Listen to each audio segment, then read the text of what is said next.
Tiga, dua, satu, buka bukumu, kita bertemu di T Edu. Salam jumpa kawan-kawan sekalian, ketemu lagi dalam podcast T Education. Pada podcast edisi kali ini teman-teman sekalian, saya bersama dengan akademisi, dosen Fakultas Hukum Universitas Trunojoyo Madura. Ini pasti kenal teman-teman sekalian, apalagi yang dari bagian hukum pidana, pasti kenal. Beliau adalah Bu Dr. Eni Swastuti, SHM Hum. Hari ini kita akan membahas terkait dengan pentingnya kemampuan atau pengetahuan dalam membaca putusan pengadilan bagi mahasiswa Fakultas Hukum. Tapi sebelum itu saya ucapkan terima kasih buat teman-teman sekalian yang telah mensubscribe channel ini. Dan bagi yang saat ini sedang menyaksikan tayangan video ini, tapi belum mensubscribe channel ini, kami mohon agar berkenan meluangkan sedikit waktunya untuk mensubscribe channel ini supaya kita bisa berjumpa dalam tema-tema yang lainnya. Kita sapa terlebih dahulu Bu Dr. Eni. Selamat berjumpa Bu, sehat? Sehat, alhamdulillah. Oke, jadi teman-teman sekalian, Bu Eni ini dosen senior di Fakultas Hukum Trunojoyo Madura, dan dari teman-teman yang bagian pidana atau bagian konsentrasi apapun yang pernah berjumpa dengan beliaunya pasti paham betul, pasti kenal betul bahwa beliau selalu menekankan kemampuan dalam membaca putusan pengadilan. Nah, ternyata kan tidak mudah Bu ya membaca putusan itu ya. Nah, hari ini kita akan baca tips-tips langkah-langkah teman-teman sekalian bagaimana sebenarnya cara membaca putusan. Nah, Bu Eni, apa sebetulnya Bu pentingnya membaca putusan pengadilan bagi mahasiswa program studi ilmu hukum, Bu? Monggo silakan. Oke, bismillahirrahmanirrahim. Assalamualaikum warahmatullahi wabarakatuh. Iya Pak Tolib, kenapa saya selalu menekankan pada membaca putusan itu utama? Karena kalau kita belajar di Fakultas Hukum, objek yang dipelajari kan aturan perundang-undangan Pak Tolib ya. Bagaimana penerapan peraturan perundang-undangan itu kan larinya kepada putusan. Kalau ada masalah-masalah atau apa ada kasus-kasus itu keputusan. Sehingga penerapannya kita lihat putusan dari aturan-aturan itu. Kalau kita melihat putusan itu, mesti yang digambarkan mahasiswa itu sangat sulit, berat atau tebel kayak gitu. Itu hanya kiat-kiat membacanya aja yang menurut mahasiswa itu agak berat. Tetapi panduan di dalam pasal 197 KUHP itu sudah memberikan patokan untuk membaca surat pemidanaan berisi atau mencantumkan mulai ayat 1 sampai huruf L kalau nggak salah di situ tuh, mulai I demi keadilan. Nah, kalau itu diikuti untuk pidana ya, kalau itu diikuti akan memudahkan bagi saya. Kenapa itu penting? Karena itu memberikan suatu batasan atau memberi arahan acuan cara membaca putusan. Kita kan juga menerima hukum acara pidana ya Pak Tolib ya. Dan hukum acara pidana kan bicara tentang prosedur beracaranya. Nah, prosedur beracara ini ada. Selain itu kita punya hukum materialnya, yaitu bicara tentang KUHP atau di luar KUHP bicara tentang materinya perbuatan pidananya. Nah, dari situ kita belajar bagaimana perbuatan pidana yang ada di dalam KUHP maupun di luar KUHP itu diterapkan. Kalau ada orang yang melanggar di dalam buku 2 misalnya pencurian, kita ingin tahu bagaimana sih cara bekerjanya atau elemen unsur pencurian itu diuraikan. Kita mesti enggak mau lihat putusan. Kalau enggak bisa. Di dalam bukunya Asas-asas Hukum Pak Mulyatno itu dijelaskan di dalam perbuatan pidana bab 8, bab 9, unsur elemen cara membedah itu dijelaskan. Tetapi itu hanya unsur-unsurnya. Kita kan agak susah membayangkan kan, berarti membayangkan pasal ini misalnya disebutkan pasal 362 caranya ini gini, 363 delik yang diorganisir begini. Itu susah hanya, tapi kalau ada putusan itu mesti akan di dalam bab 9 sampai bab 10 itu akan diuraikan dalam putusan itu Pak Tolib. Sehingga memudahkan karena penerapannya. Kita tuh sama dengan S2 ya, S1 di Fakultas Kedokteran sama S1 di Fakultas Hukum itu sama. Kalau di S1 kan, kalau S1 Fakultas Kedokteran itu kan itu kita belajar tentang pasien ya yang sakit ya, bagaimana cara mengobati, terapi dari ilmu-ilmu kedokteran yang ada diterapkan di dalam pasien. Kita orang yang bermasalah atau Pak Tolib, ada orang terlibat masalah, kita baca bagaimana kita melihat ini, oh begini jalannya. Dan menurut saya itu sangat penting baca putusan. Saudara akan memudahkan penerapan dari aturan di dalam putusan. Oke, jadi teman-teman sekalian ya, kalau mahasiswa Fakultas Hukum nggak bisa baca putusan atau bahkan nggak pernah sama sekali baca putusan. Ini kayak nggak lengkap ini, ibarat kalau kuliah di kedokteran nggak ngerti bagaimana caranya nyuntik pasien, itu kan kebangetan Bu ya, kan seperti Iya. itu Bu ya. Oke, kemudian Bu, di dalam bagian-bagian dari putusan, kalau saya terus terang ini ya, baca putusan kan beragam ini. Kadang-kala memang betul Bu, ngelihat putusan 100 sekian halaman, wah Betul, ngelihat ya. tak sudah gemeter ini, wah ini 100 ini yang dibaca ini apanya. Nah kira-kira Bu, dalam putusan pengadilan ini, khususnya pidana Bu ya, karena kita bidangnya Iya, pidana, betul. yang dituju pertama kali ketika membaca putusan itu dari sekian tebal putusan itu apanya duluan Bu kira-kira? Oke, kalau dalam pidana, saya tuh memang akhirnya pertama dulu belajar itu karena memikir begini. Ini kalau saya pelajari teori-teorinya, saya nggak akan bisa menerapkan. Saya harus bisa memberikan kepada mahasiswa cara belajar yang bagus, bagaimana ngerti teori dan praktek. Itu Pak Tolik. Prinsip saya begitu. Akhirnya saya melihat, memang dari awal saya kalau nggak pertama kali memang agak malas ya, tebal dan mungkin tulisannya juga kecil-kecil ya Pak Kecil-kecil. Tolib, itu juga dah ruwet katanya mahasiswa itu, mesti Bu ini mesti putusan. Tetapi kalau kita sudah punya kiatnya, pertama kita melihat dari nomor perkaranya. Pidana ya, pid ada pid sus sama pid B biasa. Kalau kita kepingin belajar dari awal semester 2, itu saya memberikan pid B, pidana biasa. Karena apa? Penerapan dari KUHP. Dan KUHP itu juga penerapan dari asas-asas hukum pidana Mulyatno. Di situ kan Mulyatno bilang teorinya apa yang dimaksud perbuatan pidana, locus tempus delicti. Dengan melihat putusan pid biasa pidana itu kita bisa melihat. Ini dilihat nomor perkaranya PN. Di situ sudah dijelaskan. PN biasanya disingkat MGL Magelang. Pengadilan Negeri Magelang, di bawahnya sudah sudah ada. Habis itu saudara setelah tahu putusan, oh ini putusan pidana biasa terjadi yang diterbitkan di Pengadilan Negeri Magelang atau Pengadilan Malang atau Surabaya atau Bangkalan, itu dari situ, dari PN. Habis itu apa yang dilihat? Terdakwanya siapa sih? Oke, dilihat, oh terdakwanya disebutkan. Kalau anak tidak disebutkan XX karena sesuai pasal 19 Undang-Undang Sistem Peradilan, identitas anak wajib dirahasiakan. Nah itu, tapi dalam prakteknya belum semua memenuhi, ada yang identitas anak disebutkan. Muncul, ya. Nah, muncul itu saya juga hilang. Ini siapa yang salah kalian? Habis itu melihat, oh identitas apa yang diburu. Kalau saudara ingin pengen jadi lawyer ya, baca rekaman dari ditahan atau tidaknya. Kalau enggak perlu langsung lihat posisi kasus. Posisi kasus dalam hukum pidana ada di dakwaan jaksa. Dakwaan jaksa itu akan diorekan menimbang dalam persidangan. Mesti temukan itu dulu. Semua putusan itu wadahnya sama, konstruksi hukumnya sama. Menimbang bahwa dalam persidangan terdakwa telah didakwa dengan surat dakwaan nomor perkara dengan sebagai berikut disebutkan bahwa pada hari locus tempus delicti itu dijelaskan Pak di situ. Jadi habis itu dilihat pengadilan mana yang berwenang, habis itu bunyi pasal yang didakwakan. Setelah itu dengan terdakwa melakukan perbuatan pidana dengan cara-cara. Cara-cara itu menunjukkan perbuatan pidana kronologis, posisi kasus. Itu ditulis pelan-pelan, menimbang, diambil. Dia ini penimbang satu itu bicara apa? Kita tulis ringkasnya. Menimbang kedua bicara apa? Meninggal. Akhirnya kita tahu. Kita belajar maja WA itu kuat kok Pak, pagi-pagi. Putusan tuh buat WA aja, saya mesti kayak gitu. Bagus saudara-saudara. Ayo saudara, misalnya mahasiswa ini kelompok 1, kamu yang A baca menimbang 1, kirim ke temennya, supaya didiskusikan putusan itu. Habis itu baca menimbang, nampak resum ini posisi kasusnya perbuatan pencurian, HP atau apa dilakukan di sini dengan ini. Perbuatan pidananya nampak. Apa yang dilakukan? Oh mencuri dengan cara begini. Satu di posisi kasus itu. Di dalam dakwaan kan biasanya kan banyak primer, subsidiar, lebih ke subsidiar dan lebih banyak biasanya. Tetapi kalau kita jeli itu sama Pak Tolib.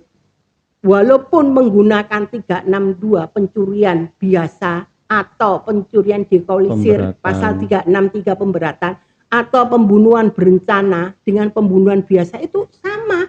Cuma pasalnya aja beda. Seharusnya dalam jaksa menguraikan dakwaan jaksa harus berbeda. Karena pasalnya juga berbeda. Kalau rencana ditekankan dengan begini caranya. Kalau biasa begini, tetapi biasanya kata-katanya sudah saya suruh baca, misalnya mahasiswa coba baca, ada yang sama enggak? Berbeda, Bu. Ini akan menyulitkan hakimnya, pekerjaan bagi hakimnya nanti, karena yang disodorkan posisi kasusnya sama dari atas sampai bawah, tetapi pasal yang didakwakan berbeda gitu.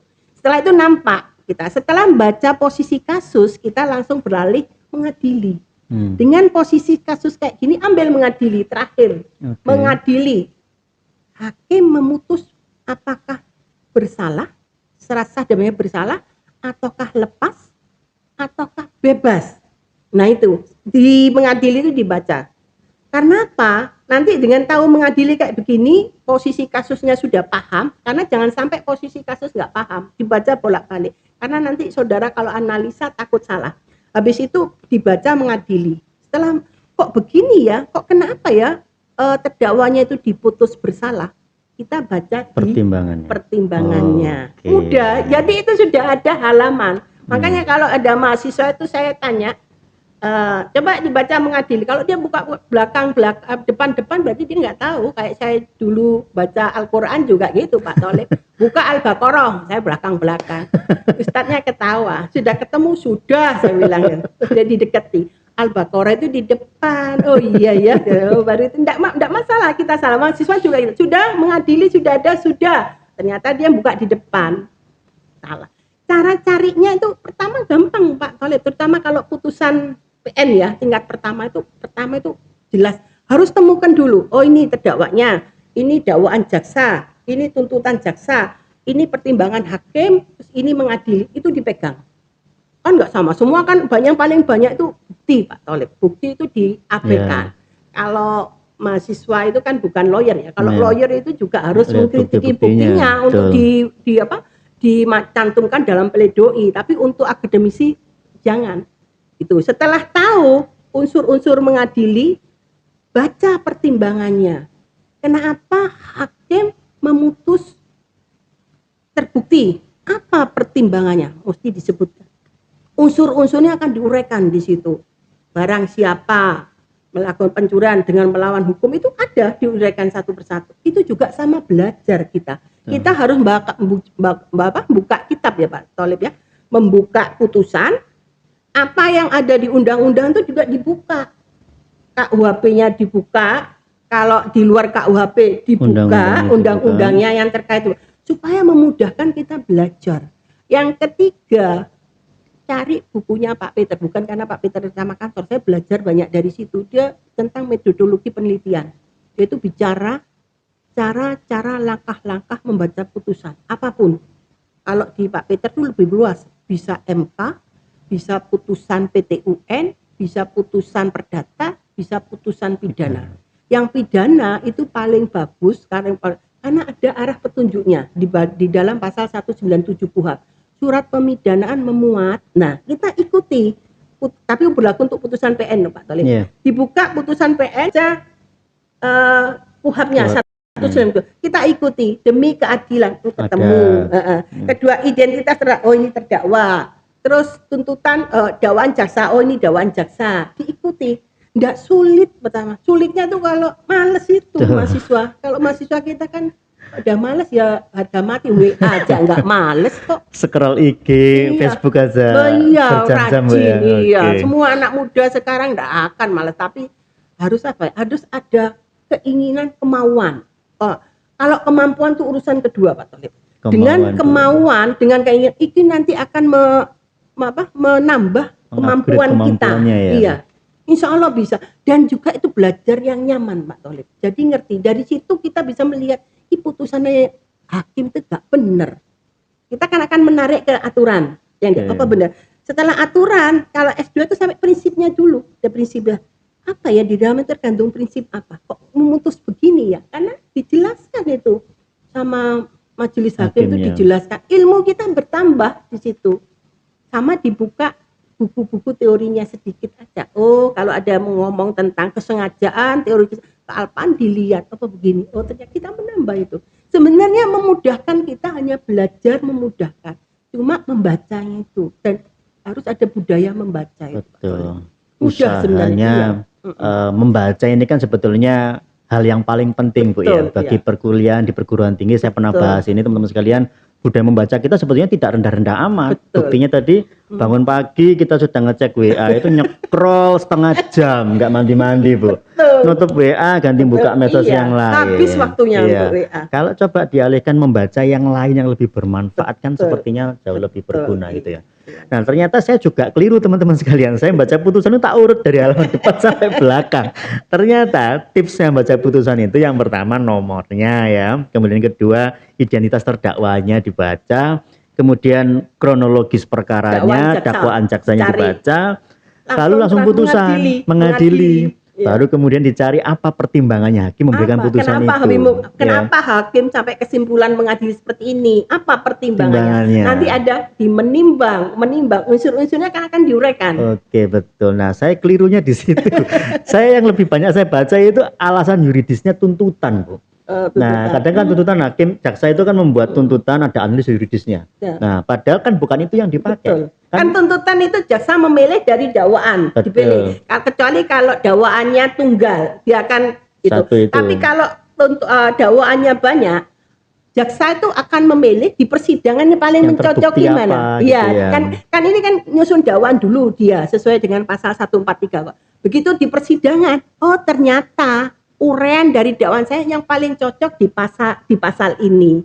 Beneran saya juga lawyer dulunya jadi bisa ngerti. Iya. Jadi alhamdulillah ilmu-ilmu terapan itu saya gunakan untuk mahasiswa. Nah, alhamdulillah mudah-mudahan sebenarnya mahasiswa itu bagus-bagus di UTM ya, itu harus digenjot gitu loh. Harus digenjot. Bukan karena saya marah-marah dia, kamu tuh bisa sebenarnya. Allah memberikan otak yang bagus ini. Tapi lawan males itu, lawan dan semangat, yakin bisa. Kemampuan nomor 2 kata Bu ini, kemauan itu yang pertama teman-teman sekalian, kemampuan membaca dan lain sebagainya. Ya itu tadi saya kelirunya. Yang saya baca itu fokusnya ke analisis yuridis pertimbangan penuntut umum ketika menuntut itu. Padahal yang dipakai adalah pertimbangan hakim. Hakim punya pertimbangan tertentu yang bisa jadi berbeda dengan pertimbangannya penuntut umum Bu ya. Kalau penuntut umum itu tidak ada, hanya dia menguraikan kronologis terjadinya perkara dan pemenuhan unsurnya toh. Pemenuhan unsurnya tidak, dia hanya menanggung kedakwaan. Perbuatan sebagai kan menguraikan gini, kayak kasus maaf ya, kasus yang baru misalnya saudara jasa baku tembak. Kita jangan lihat baku tembak yang kita lihat yang fakta, nanti akan disusun dia dengan cara sebagai berikut. Pada hari ini dia akan menguraikan fakta-fakta aja, enggak pakai analisa ini. Dan perbuatan dia misalnya orang ini sesuai dengan pasal 36, 340 atau 338 gitu kesimpulannya. Yang akan menganalisa itu hakim. Dikaitkan dengan satu alat bukti yang ada dan saksi-saksi itu gitu. Yang diperkuat fakta-fakta yang terungkap di persidangan fakta juga di persidangan, Bu ya. iya. Merucut dan lain sebagainya. Sebenarnya dakwaan jaksa itu kan dia sudah dari dakwaan jaksa dia kan sudah merucut ke sini ya. Nanti di persidangan akan diuraikan, dibuka lagi sama majelis hakim. Karena majelis hakim tidak tergantung pada dakwaan jaksa atau tuntutan dia pilih. Majelis hakim akan mencocokkan fakta di persidangan sebenarnya mana yang paling sesuai dakwaan jaksa. Kalau dia mengatakan dakwaan jaksa itu enggak sesuai, biasanya harus mutus lepas. Kemarin yang Pak Tholib katakan, kita kan uji mahasiswa ya Pak Tholib ya, di mana judi online. Katakan judi online itu kenapa pakai 310 sama 303 sama 302 ya Pak Tholib ya. Ternyata kenapa kok enggak pakai yang di ITE 27? Ternyata ada pertimbangan jaksa bahwa judi ini seperti ini, tidak. Nah, dikatakan Pak Tholib seharusnya hakim kok nggak mutus bebas karena tidak sesuai. Nggak sesuai dengan dakwaan dan faktanya. Betul. Kalau dakwaannya nggak akan terpenuhi.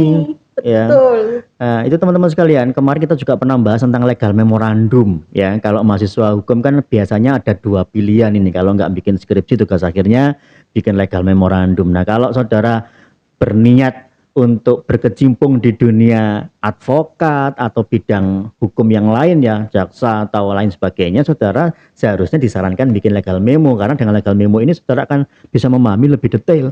Dan tentunya syarat utamanya harus mampu membaca putusan dengan baik Bu ya. Jangan sampai bikin legal memo tapi ternyata nggak bisa baca putusan karena itu syarat utamanya yang dianalisis putusannya. Akan kita lihat apa yang bermasalah dari putusan ini dalam legal memo. Oke Bu, untuk pernyataan penutup ini karena durasi kita terbatas Bu. Oke. Apa yang mau disampaikan kepada mahasiswa terkait dengan pentingnya membaca putusan ini Bu? Yaitu berlatihlah membaca. Ada kemauan saudara karena ilmu di putusan itu banyak. Saudara akan banyak baca. Makanya kalau mahasiswa bimbingan saya pertama sudah bisa putusan dari mana sampai posisi kasusnya kayak apa, ringkas dulu. Dia menunjukkan gini. Terus yang kedua mengadili kayak apa. Nah, kita pembahasan kita yang bantu. Jadi pembahasan kita membantu. Yang penting dia sudah bisa melihat posisi kasusnya ini, hakim mengadili ini. Analisanya kita bantu. Yang penting satu pertama saya kemampuan budaya membaca itu nomor satu. Tidak ada yang susah menurut saya. Tapi kalau mahasiswa digerakkan baca putusan saudara nanti bisa dapat ini dia akan, dan rata-rata mahasiswa saya itu alhamdulillah bisa semua ya, cuma ada beberapa yang memang tergantung kiat membaca putusan. Kenapa Bu ini keputusan? Karena pertama penerapan aturan mesti ke putusan. Lihatnya. Oke, jadi satu kata kuncinya rajin-rajin membaca teman-teman sekalian. Kenapa demikian? Bagi yang muslim ayat pertama dalam Al-Quran adalah Iqra, bacalah sehingga Tuhan sudah meminta kita untuk rajin membaca. Nah setelah kuliah kok jadi malas membaca, ini kan juga repot gitu ya. Baik, terima kasih banyak Bu Eni atas waktunya. Mohon maaf karena sangat singkat terbatas durasinya. Semoga bermanfaat buat kita semua teman-teman sekalian.